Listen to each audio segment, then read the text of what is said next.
Everyone, this is Dr. Mark Schillinger from Challenging Teenage Sons. So I'm going to have a tip and a secret for you today. And the theme for the talk is do not lose connection with your son. I know a lot of you have to work really hard to make ends meet. I do.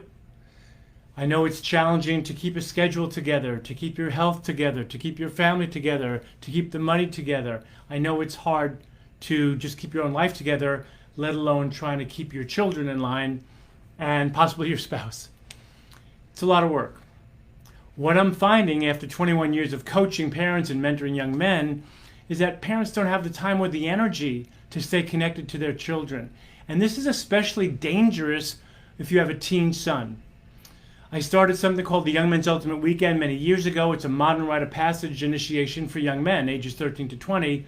And I've literally been out in the field, or I like to call it in the trenches, with thousands of young men just like your son and just like my son when he was a teen many years ago. I have listened very carefully to what they like about their parents and don't like about their parents, what they'll listen to and what they won't listen to. So I know a little bit about what young men are perceiving their parents to be.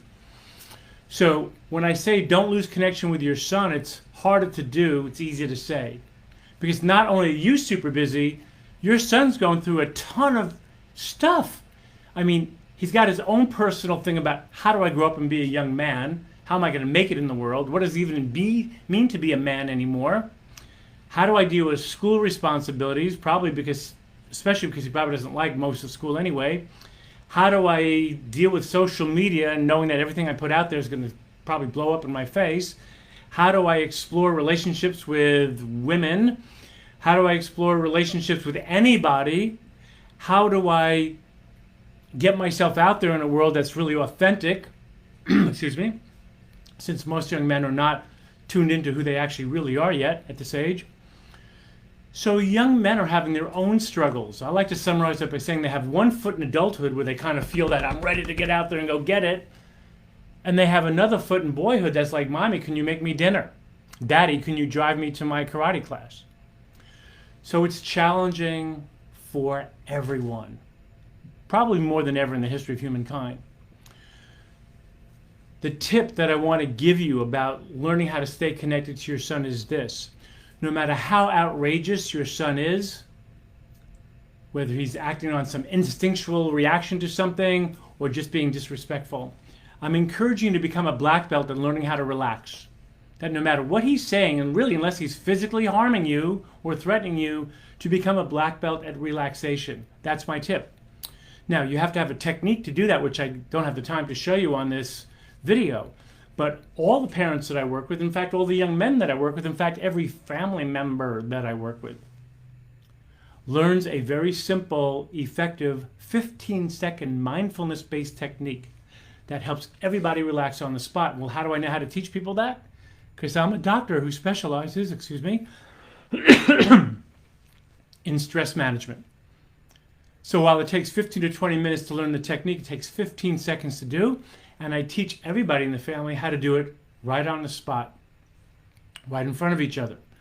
Why is this tip important? Is because no matter how brilliant you may be, and probably most of you are brilliant parents, your teen son who's filled with a whole lot of testosterone, who looks for competition, who's probably looking for an argument to win, will only respect your wisdom if you can be calm. That's what I've learned by being out in the field with young men. They know their parents love them, but they're not going to listen to them or feel connected to them if you're going to be angry or intense, frustrated, yelling, or punishing. It's not going to work. So the tip is about learning how to relax quickly right on the spot. Because when you're calm in the face of adversity, they'll get eventually that they have to become calm too. Now, this doesn't mean that you don't know how to consequence your son or teach them lessons about how to make it in the world or how to inspire or motivate them. It just means that if you can't do it calmly, chances are really good they're not going to pay attention to you. Here's the secret behind that. When you are really calm, and you know how to use your authority and your influence in a very elegant and mindful way, your teen or tween son, who may be a little bit rebellious, will actually begin to fall in line.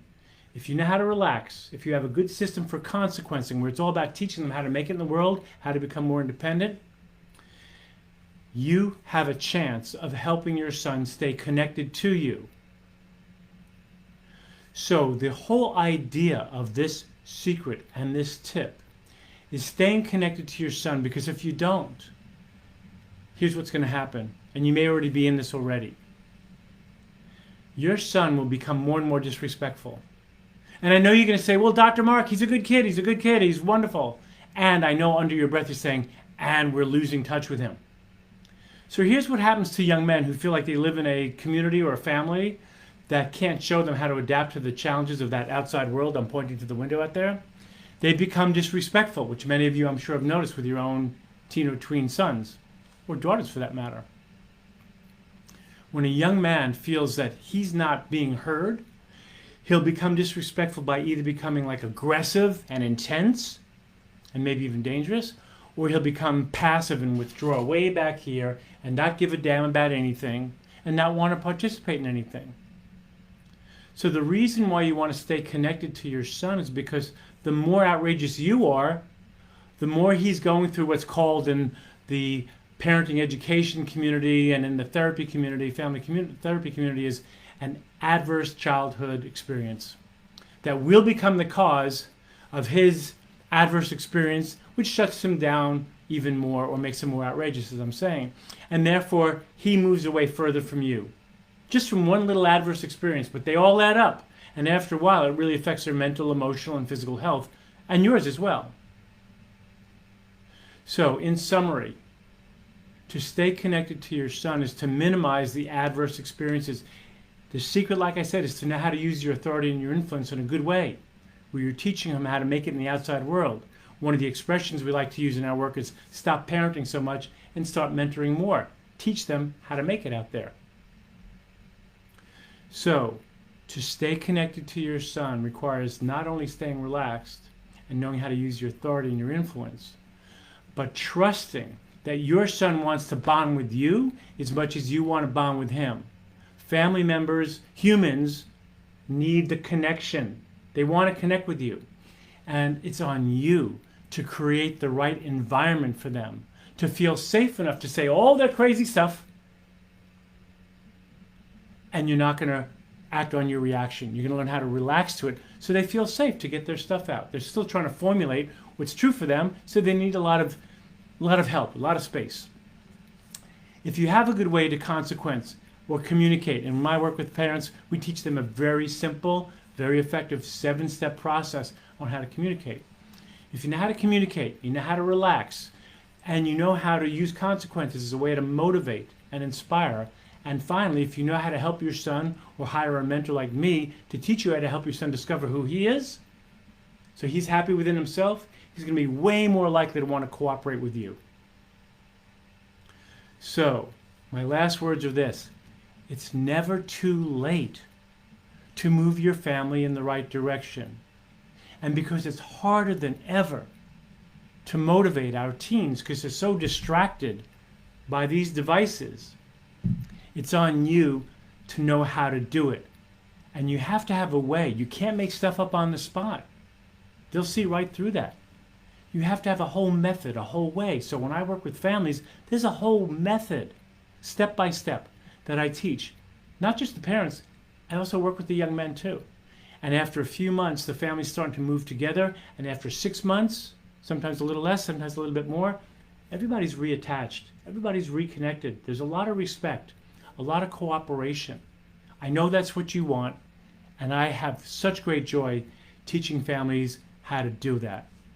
So I appreciate you watching the video. I appreciate that you want to get more information, and I'm happy to help you learn how to be more effective with your teen son.